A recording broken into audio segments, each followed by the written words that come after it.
Salawam. Call halal Yahweh Bahasham Yahushai Bahasham Bakakwadash. Double honors unto the apostles, double honors unto the elder bishops. Salutations to all my fellow laborers, the 144,000 and the scattered elect that are scattered around the four corners of the earth. All right. Once again, my fellow laborers that risk their lives and their freedom to do this work. All right. Now more so than ever. And to the scattered elect, and those few Akwaf that are listening and learning. To you, I say Shalom. This is your brother Malcolm coming at you another lesson. This is a video that I've been trying to get back around to. I just happened to see it in my feed. And you can see the name of it at the bottom. It's called The Genetic Link Between Native Americans and the Chinese. And there you can see they're talking about ancient North Siberians 30,000 years ago. And which is a false pseudoscience. I watched a video on TikTok, and basically what they were showing you was Antarctica and all these things. I wasn't aware that most of the nations of the world have an agreement not to let people go exploring on Antarctica. And what they're saying is that a lot of the ice is there is ice from the flood. All right, and there's a lot of artifacts there and things that were there from the flood, which shows you which would completely annihilate and destroy the pseudoscience, which is really based upon white superiority. And they're trying to show the connection between ancient Siberians, Chinese, and the Native Americans. Well, what you have to understand is that Native Americans did come from Asia, but they came from West Asia. And if you notice, if you're watching Indian or Pakistani news, or if you're watching Russian news, or anyone from that region from the stands, they still refer to what is fraudulently called the Middle East. There's no such thing as the Middle East. The Middle East is a made-up term, just like white is a made-up term, black is a made-up term. As a matter of fact, Chinese and Japanese are made-up terms. Siberians, those are all made-up modern-day terms. Everyone has a biblical name and a biblical nationality. All right? And the reason they don't want those names used, because then you begin to figure out who's who, and then you realize the Bible is actually real. Then you begin to understand prophecy.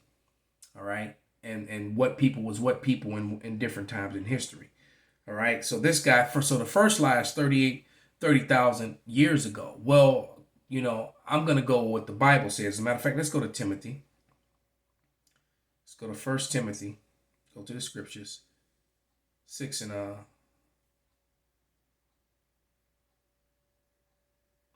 20. And it reads, O Timothy, keep that which is committed to thy trust, avoiding profane and vain babblings and oppositions of science falsely so called.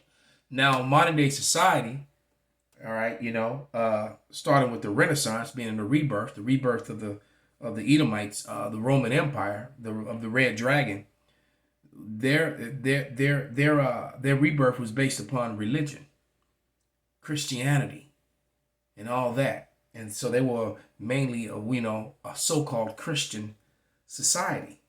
Or according to the Bible, you had 6,000 years of creation, 7,000 years of rest. So man was created in the fifth day. All right. So you're like, wait, D-Tom, what are you talking about? Well, let me go to Peter's. Go to the book of Peter, I think 3 and 8, 2 Peter 3 and 8, or 1 Peter 3 and 8. I'm about to find out. Yeah, it's 2 Peter 3 and 8, and it reads, But beloved, be not ignorant of this one thing, that one day is with the Lord as 1,000 years, and 1,000 years as one day. So, when I was young, when I was a kid in the churches and stuff, the Lord, created the earth in 7 days, or, on the 6 days and the 7th day he rests. Well, no one ever read the scripture in 2 Peter 3 and 8. That 1,000 years to us is one day to the Lord. All right? And you would think that, with all these people talking about the end days and the end of days, and that means that they would understand that when the Lord said he would come back in the third day. We're in the third day. 2 days have passed. All right. So according to the Bible, there was a timeline done, and I wish I could find that video and play it. That video short, but the guy broke it down. The Bible pretty much told you from that fifth year. From that fifth day, which was in a 5,000 year, the fifth day, mankind was created. So from that time, you add another 7,000 years of history, and that brings us up to today. So all this prehistory that they have no evidence of, other than them just saying so, they have no way of saying these things. These things were said because there are a lot of things that they're ashamed of. And if the truth came out, and it will reveal a lot of things. Hence the reason, going back to why they want to keep everyone out of Antarctica. Because, there's relics from the ancient world from the time of the flood. And none of those relics are going to show you what you refer to today as white people. All right?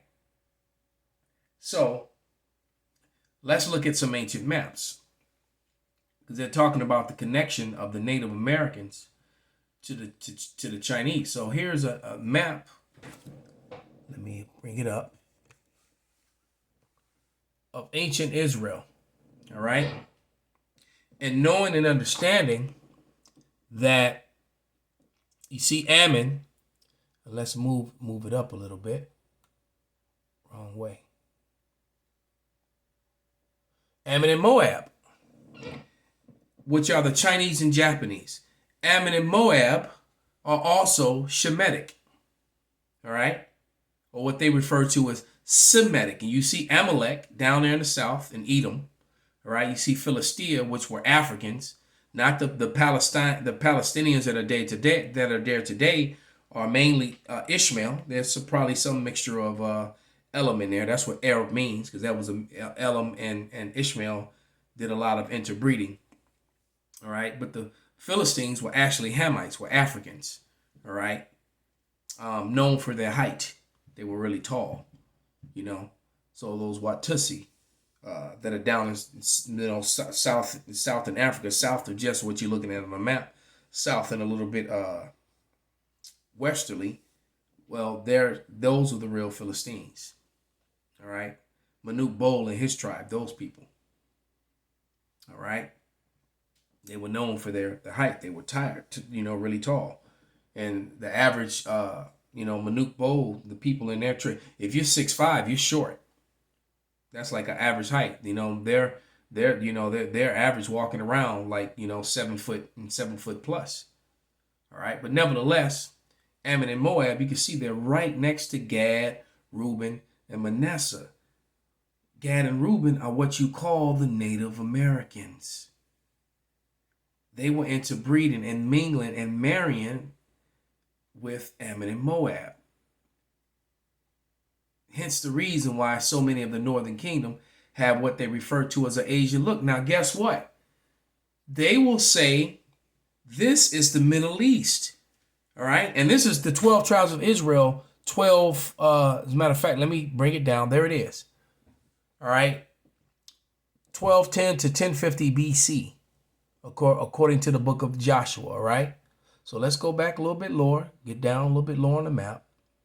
All right. So remember, Gad and Manasseh, and the Reubenites. Those are your three warrior tribes, by the way. Hence the reason why Ammon and Moab are also all into martial arts. The kung fu, the karate, the judo, the jiu-jitsu, the way of the samurai. They're right there next to the warrior tribes. Gad, all right, Reuben, and Manasseh. I'm a Reubenite.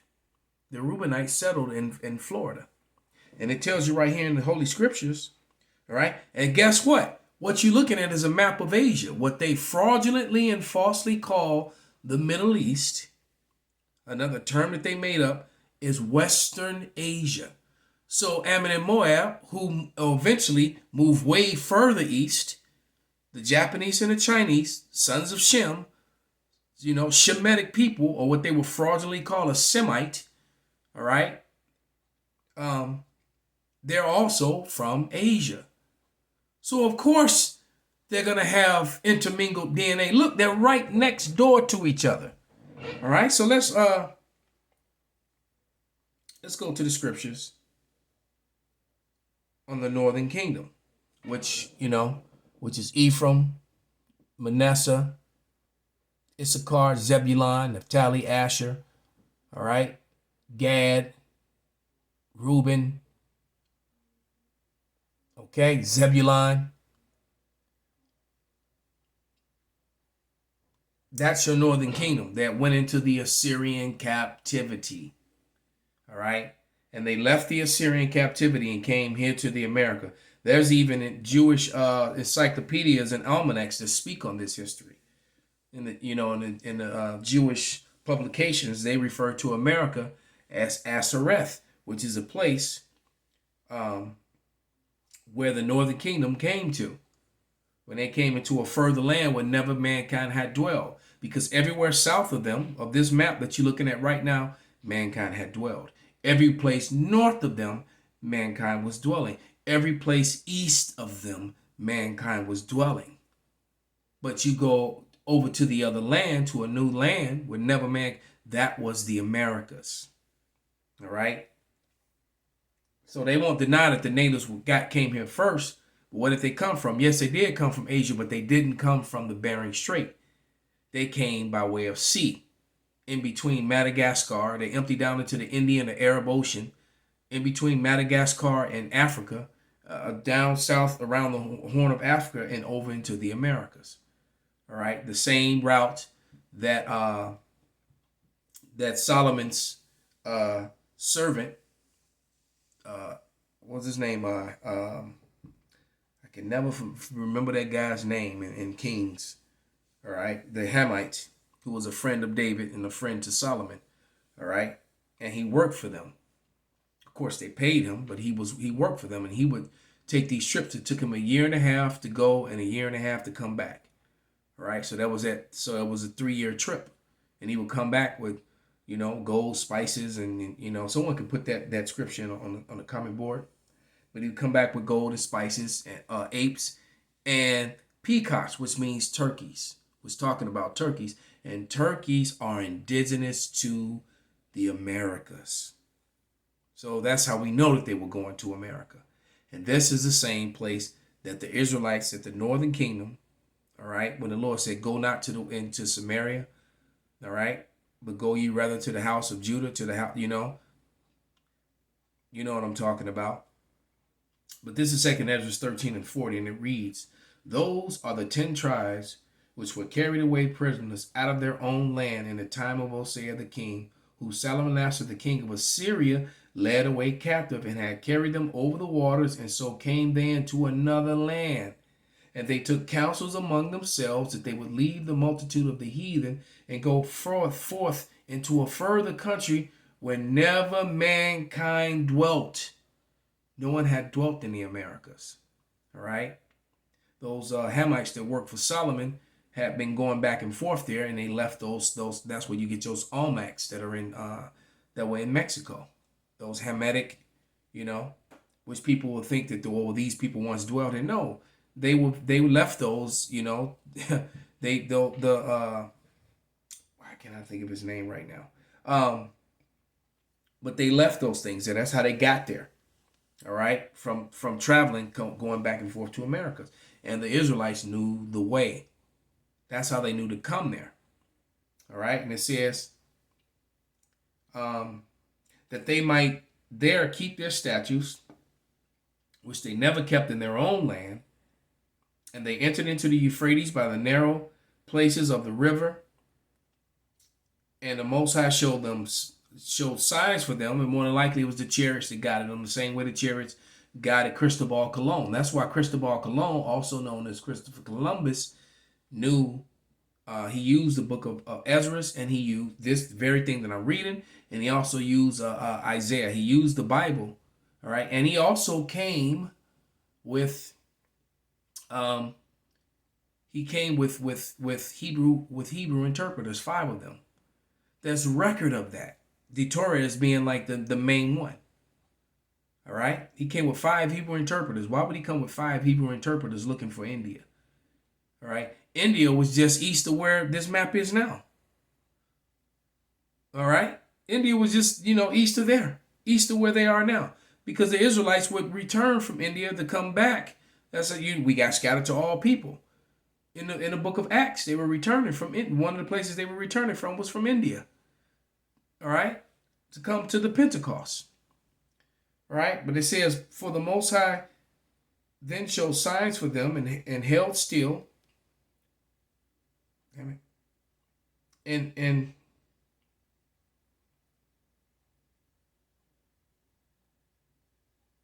Slovakia.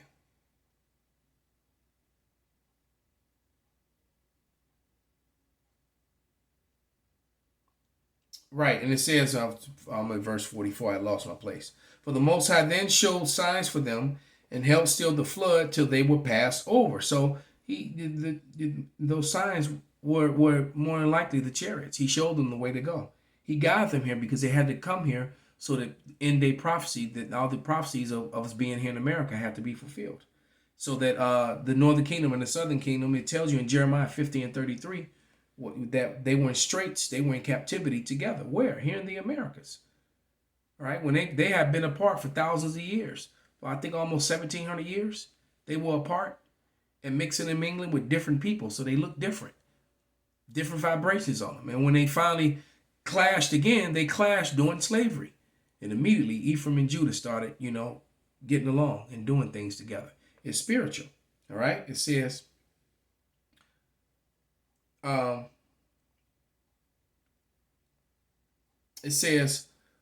for through that country there was a great way to go, namely 1 year and a half, and the same region is called Asareth. All right? In the Jewish almanacs and different Jewish publications, Asareth is identified as America. So they know that the Northern Kingdom came here. All right? So now, let's look at this map. This painless learning map, which I love. I own this. All right? And guess what this is? This is that dagger. What this is, all right, this is a map of Asia. And it's showing you that Israel, Turkey, Syria, Iraq, Jordan, Saudi Arabia, Yemen, United Arab Emirates, Oman is all Western Asia. See everything, and because just what's west of Cairo, you got Jerusalem, and then what's east of it, the capital city, Cairo, in Egypt. Egypt and Jerusalem are border cities. All right. So Africa connects to Jerusalem, and people want to Jerusalem. It connects right there to Israel, the land of Israel. All right, and then it connects to Europe through, and then the land of Israel is what? In Asia. And Asia connects to Europe and Turkey. All right. And so all of that is Asia. So China is sitting where? In Asia. Jerusalem is sitting where? In Asia. The Chinese are what? The Moabites. The biblical Moabites who came out of Lot. All right. And Lot was a son of Shem, nephew to Abraham himself. And then you had Ammon. So the Thais, the Indonesians, the Mongolians, all right. The Japanese, the Chinese, those are all off. The Japanese are clearly Ammon, all right. But all these other people over there are also parts of those people, and they're all Asian. India is in Asia. Pakistan is in Asia. Nepal is in Asia. And guess what? The Pakistanis are what? They're also Elam. And Elam is what? A Shemite. The Indians. So all these people are Asian. And they're all sons of Shem for the most part. All right. And then you have the mixture of Edom that made his way into Russia and some of the stands. So you see, Esau Edom is just a liar, forming, these pseudoscience, these lies. 1,000, years is one day to the Lord, and mankind was created in the fifth day. So from the fifth day, all right, to now,